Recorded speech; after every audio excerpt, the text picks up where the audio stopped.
There. Now I have completed my whip stitch around the edge. I feel comfortable with it, and I'm ready to move on to my running stitch. Remember, the running stitch looks a little like, well, a shoe hopping across the page, or a dash with a space in the middle. This is going to be a pretty easy stitch, and some people in sewing and in fiber arts who create art with yarn and fiber all the time kind of compare a running stitch to drawing with yarn and a needle. So this is a really helpful stitch for you to know. Same thing you're going to need to show me though is that you can thread a needle and tie a knot. This will be important in lots of different ways. You're going to choose another color and think of a very simple shape or design. If you would like to think of something more complicated, like doing some flowers or creating a person, that's okay, but it's going to be more complicated.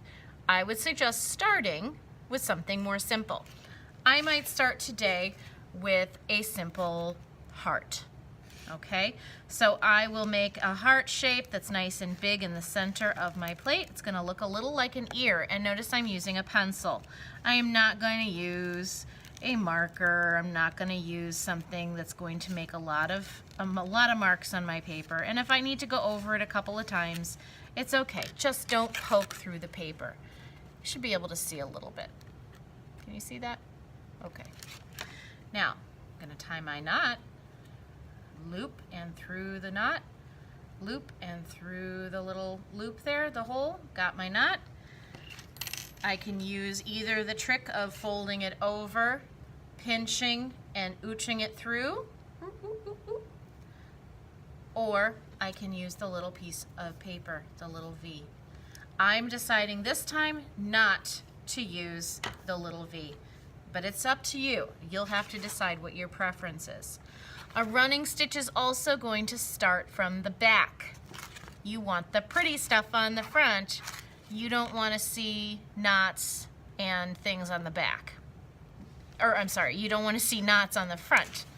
I'm going to start at the bottom of my heart, and I think I can feel it just a little bit down here where the bottom of my heart is. I'm going to pull all the way through, pulling my yarn until I hit the knot. And it's a little hard on this color of yarn, I realize now. But I'm now going to go down along my drawing, pulling until it makes my first running stitch. Now I'm going to go up. I'm going to turn my plate over so I can see there's my knot on the back. I can see my drawing just a little bit, and I'm going to poke a hole up a little bit of space between my last stitch and my new one. So here's my next. I'm pulling, pulling, pulling.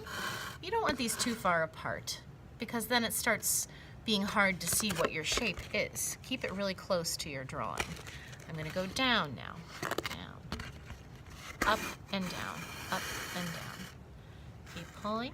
Gentle. All right. I'm going to turn my plate over, see if I can find the next spot. Don't make it too far away. This will feel a lot different when you are using a real piece of fabric, but practicing on a piece of foam is a really good way to start. Down, back to the back again, popping it up. Turn your plate over if you need to. Don't try to be Superman. Make sure you can look through, pay attention to what you're doing. Oh, it got stuck on the scissors. There we go. Pull until you are going to go all the way around your design. This is called a running stitch. Up, down, up, down, up, down, all the way around. I'm going to continue and I'll meet you back in a minute.